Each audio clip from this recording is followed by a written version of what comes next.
Bienvenidos a No los olvidamos, puente de amor para la Iglesia con la Fundación ACN. En este espacio honramos a los hombres y mujeres valerosos de nuestra Iglesia que llevan el amor de Cristo a quienes más lo necesitan. Conoceremos historias sorprendentes de estos héroes silenciosos de nuestra Iglesia Católica. Atendamos. Vamos a hablar hoy de Paraguay, un país bastante desconocido. Creo que el quinto más pequeño de toda Latinoamérica, pero con una historia muy dolorosa, muy sufriente, que muy pocos conocen. Tenemos hoy con nosotros aquí al padre Miguel Fritz, de origen alemán, pero que lleva 37 años de misionero en Paraguay. Padre, muchísimas gracias por estar aquí hoy con nosotros. Mucho gusto, muchas gracias por la invitación. Mi idea sería, padre, que fuéramos de la mano y que nos explicara un poquito también la idiosincrasia de este país, que como digo es un país pequeñito, pero con una historia muy larga y también muy larga de sufrimiento, ¿no? Sí, es cierto. Paraguay es el segundo país más pequeño en el cono sur, o sea, en América del Sur, pero más grande que Alemania. Y sobre todo pasó por dos guerras tremendas, ¿no? Una en 1862 al 67, la Triple Alianza, donde por presión de Gran Bretaña, que tomó lugar en España después de la colonia, los países vecinos, Argentina, Brasil y Uruguay, tenían la tarea de borrar el Paraguay del mapa, lo que no lograron, pero sí se quedó prácticamente sin varones, se quedó sin obispo, casi sin sacerdotes, y solamente gracias a las mujeres el país sobrevivió. Y es la razón que el Papa habla de la gloriosa mujer paraguaya. Y se levantó de vuelta el Paraguay, y 1932 a 1937 la guerra del Chaco, que fue por el petróleo, porque no había fronteras, no se sabía dónde se podía perforar por petróleo, y las empresas ESSO y Shell estaban interesadas y metieron los dos países en la guerra. Antes de esta guerra hubo diferentes estrategias de asegurar el Chaco para Bolivia o para Paraguay. Unas opciones fue la militar, avanzaron militares bolivianos cada año más 50 kilómetros, hicieron un cuartel. La otra fue la opción misionera. Ya estaban anglicanos en el sur, estaban los salesianos en el este y se invitó a los oblatos al oeste. La propaganda FIDE envió los oblatos a pedido del gobierno de Bolivia. Supuestamente los oblatos tuvieron que defender el Chaco en favor de Bolivia. Claro, ellos fueron metidos en estos juegos de guerra o de preguerra sin saber lo que ocurría, ¿no? Y se armó un cuadro interesante: anglicanos, ingleses en el sur, salesianos, italianos, católicos en el este, oblatos, alemanes, católicos en el oeste, y menonitas alemán hablantes en el norte. Es decir, tres grupos pro Paraguay: un grupo por Bolivia, los oblatos, dos católicos, dos protestantes, dos alemán hablantes, dos otras lenguas, que podría explotar, pero todos eran cristianos, y gracias a eso los indígenas sobrevivieron y existen hasta hoy en el Chaco. Yo esto último no tenía ni idea de que la relación entre la Iglesia y la política había sido tan cercana, y además que usted está allí de misionero quizá por una cosa quizá tan complicada, ¿no? Sí, en 1925 llegaron los oblatos, ¿verdad? Hace casi 100 años, en zona ocupada por bolivianos, y en 1934 los bolivianos tuvieron que retirarse y llegaron los paraguayos. Y enseguida los bolivianos dijeron: cuidado, los paraguayos son salvajes. Los oblatos no conocían paraguayos, tenían miedo. Cuando llegaron los paraguayos y encontraron al misionero que estaba sentado, dispuesto a morir, se arrodillaron, pidieron la bendición, y la misión se hizo paraguaya, enseguida reconocida por el gobierno, y a partir de esto somos misioneros en el Paraguay. Vamos a ir después a hablar más, a profundizar en el Chaco, que es una zona muy importante de su labor, pero también para la Iglesia. Pero quería hablar primero de lo que ha dicho usted, de la guerra de la Triple Alianza, porque además no solamente tuvo una influencia en el país, que quedó devastado, como usted dice, exterminaron casi a la población, desde luego a los varones los exterminaron, como ha dicho, pero también la Iglesia sufrió mucho con esta exterminación. Sí, había entonces un único obispo que fue ejecutado, junto con 15 sacerdotes, por orden del presidente, que no admitió la crítica porque la situación era tan desastrosa que el obispo, los sacerdotes y parientes del presidente Mariscal López le dijeron: no hay caso, tenemos que rendirnos porque porque se metía el niño ya, pintándoles con una barbita como si fueran soldados. Se sacrificaban niños como carne de cañón. Y entonces la respuesta era que fueron matados ellos. Se quedó sin obispo. El Vaticano quería enviar un administrador argentino que por concordato no podía ser, tenía que ser un paraguayo. Antes de llegar al Paraguay murió, otro fue nombrado y el Paraguay no aceptó. Se comenzó a formar otros en gobierno, no aceptó un argentino. Mandaron un delegado y lograron que al final un paraguayo fue nombrado obispo. Y fue, gracias a Dios, fue Monseñor Sinforiano Bogarín. Durante 54 años fue obispo. En su tiempo se formaron nuevas diócesis, en su tiempo llegaron los salesianos, llegaron los oblatos y se levantó la iglesia. Y el obispo a caballo recorrió todo el país, bautizó, casó a la gente y volvió a poner fundamento para la iglesia.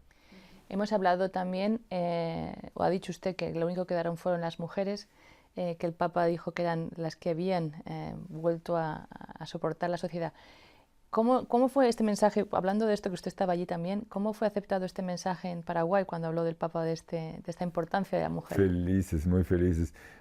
Cuando el Papa, cuando fue Papa, fue una alegría tan grande para el Paraguay, porque claro, país vecino y la relación hoy en día con Paraguay y Argentina es diferente de lo que era en aquel tiempo de la guerra, ¿no? Y el Papa quiere mucho al Paraguay, a los paraguayos. Él tenía una cocinera paraguaya y por eso aprecia la cocina paraguaya y conoce un poco la cultura paraguaya, ¿verdad? Y había muchos paraguayos, siguen habiendo muchos paraguayos en Buenos Aires y son los que llevan en los barrios pobres, lo que llevan la vida eclesiástica.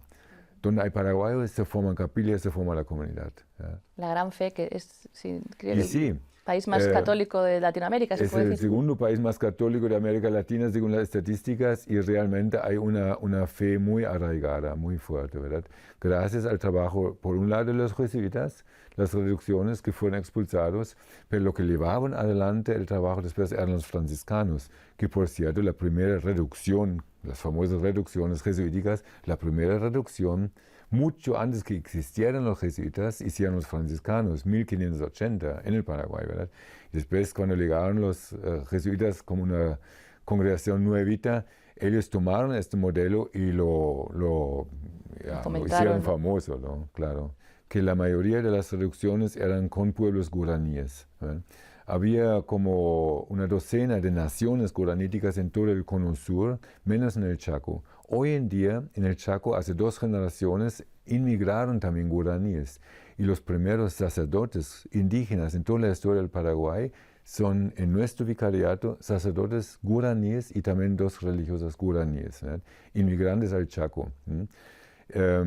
Y el guaraní fue muy cultivado por las reducciones, fue la lengua franca prácticamente en las reducciones, y los jesuitas hicieron un gran trabajo para escribir la lengua, que es lengua oral, lo cual hicimos nosotros después con el pueblo Nivaclé. Con los guaraníes hicieron los jesuitas y los franciscanos. Los franciscanos elaboraron toda la misa completa, todo en guaraní, ¿verdad? Y eso es lo que hoy en día estamos usando, reconocido por el Vaticano, la misa, todos los sacramentos en guaraní. Y desde 1992 recién es lengua no solo nacional, sino oficial, ¿verdad? Entonces y tiene la Academia de la Lengua Guaraní y bueno, 80% de la población habla en guaraní, ¿no? Pero usted está en el Chaco y usted trabaja mucho más con otro grupo indígena, que es donde quiero hablar hoy, con el Nivaclé. Nivaclé.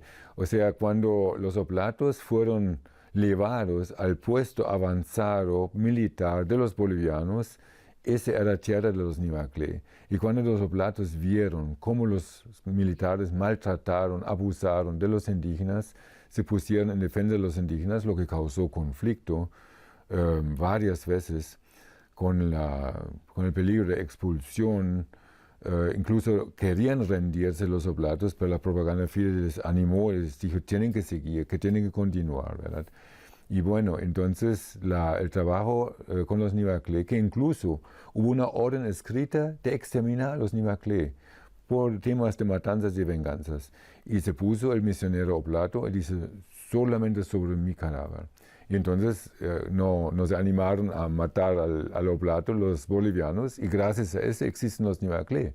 Entonces el lema nos han salvado, que los Nivaclé llevan en su memoria, lo puse como título para mi libro, de mi trabajo de admisión como licenciado de antropología que soy, puse este título, ¿verdad? Nos han salvado, porque es un hecho, ¿verdad? Y lo comprobé por todos los archivos y los datos que tengo, ¿no? Sí, yo sé que usted trabajó, su doctorado es sobre el tema, pero también muchísimos documentos que usted ha visto, y usted ha leído incluso las primeras cartas, los primeros documentos, todo de los comienzos de la misión. Sí.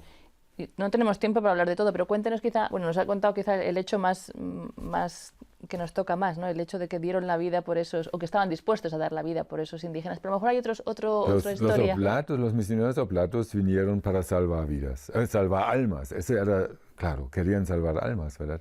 Porque en aquel tiempo pensaron, si no son bautizados, ¿dónde van a ir? ¿Van a ir al infierno? O sea, esta era la preocupación.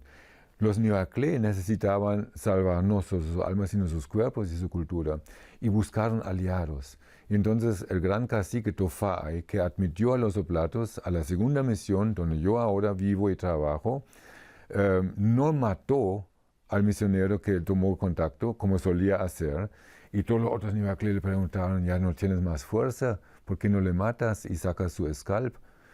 Y entonces él dijo, a lo mejor ellos serían nuestra salvación.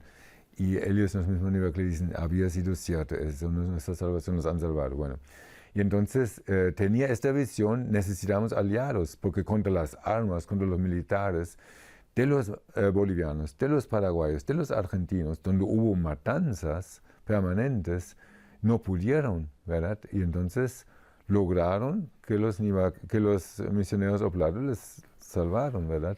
Y entonces tenemos un compromiso histórico muy fuerte con los Nivaclé. Y los primeros misioneros todos comenzaron a hablar su lengua, era la única forma de comunicarse, comenzaron a anotar ya palabras, y entonces el padre José Selviche, mi maestro que me enseñó Nivaclé, hizo en 1980 el primer diccionario, que era para los indígenas Nivaclé, para que pudieran ellos entender el castellano y ser maestros para su gente. Y recién 10 años más tarde ya le pude ayudar para hacer la segunda edición del diccionario, ya también castellano Nivaclé, que nos servía a nosotros que queríamos aprender Nivaclé, ¿verdad? Uh-huh. También usted ha trabajado, creo, mucho en promover la liturgia y los libros religiosos, la Biblia de los niños, en el idioma materno, sí. ¿No? No, yo publiqué el misal Nivaclé Guaraní bilingüe, ¿no? Porque tenemos 3 misiones donde Nivaclé y guaraníes viven juntos. Entonces, en la misa están muchas veces juntos. Entonces, hacemos intercalado por parte de Nivaclé y guaraní. Entonces, la misa, bautismo, confirmación, casamiento en las 2 lenguas, ¿no? Eso sí que conseguimos. Y gracias con la ayuda de Kirche Nord conseguimos la Biblia del Niño en Nivaclé. Una gran edición, una gran ayuda que tenemos ahora para dar a todos los niños, ¿no? Con los dibujos, que incluso tuvimos un tiempo esos pósteres y en muchas capillas tenían los pósteres de estos dibujos de la Biblia de los niños en Nivaclé, sí. Qué bonito. Finalizamos este programa con esas historias que nos recuerdan lo valeroso que es vivir la fe en nuestros tiempos, un poco como el Éxodo, lleno de pruebas y obstáculos, pero siempre guiados de la mano de Dios. Para conocer más sobre estas historias y cómo ayudar, visita acn-global.org.